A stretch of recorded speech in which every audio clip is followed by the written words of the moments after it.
Okay, so this video is on AI policy for the school and for the course. So, just in case you're not familiar with how the AI policy is structured in the school, this part here, okay, under prohibited, the general definition of the policy and the prohibited use, and down here, academic integrity and addressing bias and accuracy, all that stuff is from the school. So that is all that should be in every instructor's that part should be in every instructor's syllabus. Okay, and so that's school level policy that I'll let you read, and you can ask me questions about it. But I didn't write that policy specifically, so I'll definitely answer questions best I can. But that is stuff that's from the school. So for this video, what I want to focus on is the permissible use, meaning permissible use for our course here in Integrated Behavioral Health Policy 708. Okay, and so let me talk about the philosophy, and then I'll talk through like specifically what for the two primary assignments that we're going to be doing. So I'm not a person that says, "Well, you shouldn't use AI. AI is bad across the board." In our context, for things that we do in social work, AI can be useful. Well, let's talk about social work school. Actually, let's just talk about social work school for the moment. AI can be appropriate and useful as a research assistant, helping you in the context. Well, I guess I'll weave it into our assignments. So, in the context of searching for topics, we're like, oh, what do I want to present on for my virtual presentation project for 708? Okay, use AI for that. Type, here are my interests in social work. Find me some articles or some topics that are timely and have articles that are like between, published within the last 5 years on this topic. Those kind of things. Absolutely, you can use AI for that. Likewise, AI, I think, is very useful as an editor, as a writing editor, meaning helping you with taking your original written content, saying, does this read well? Is it formal enough? Is it formal but also reach people of multiple education, diverse education levels, that kind of thing? Those are questions. Hey, and make sure I don't have any typos in this. Like those are kind of things that you can use AI for, and I think that that's perfectly fine and even good.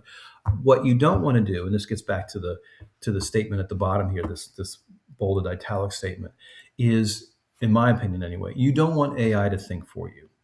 Your ability to create original thought and clearly articulate original thought is now, again, my opinion, at a higher premium than ever. And as a social worker, being able to look at complicated things, either clinically or policy, or looking at the sociology and of something or a combination of things, and where we talk about in this class where the macro hits the clinical and the individual is affected by what's happening at the most macro level, and vice versa.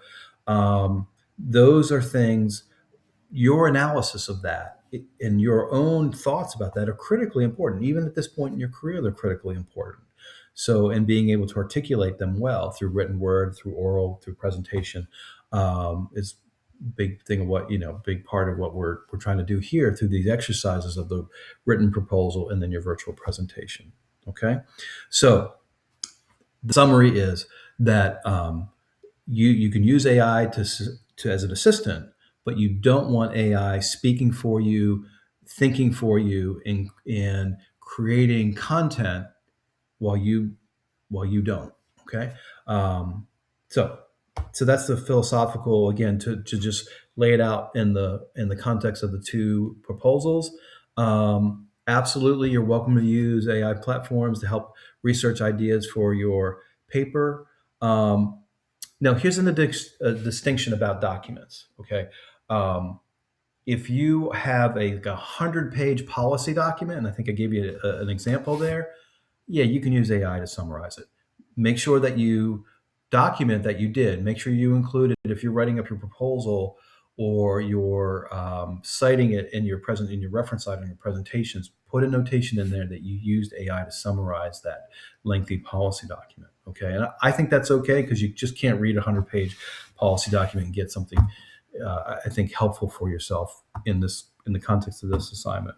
Okay. However, reading articles, news articles, and peer-reviewed journal articles, the expectation, because that's what's going to be best for you in terms of your learning experience and your own growth, is to make sure you're reading those so that you're forming your own assessment.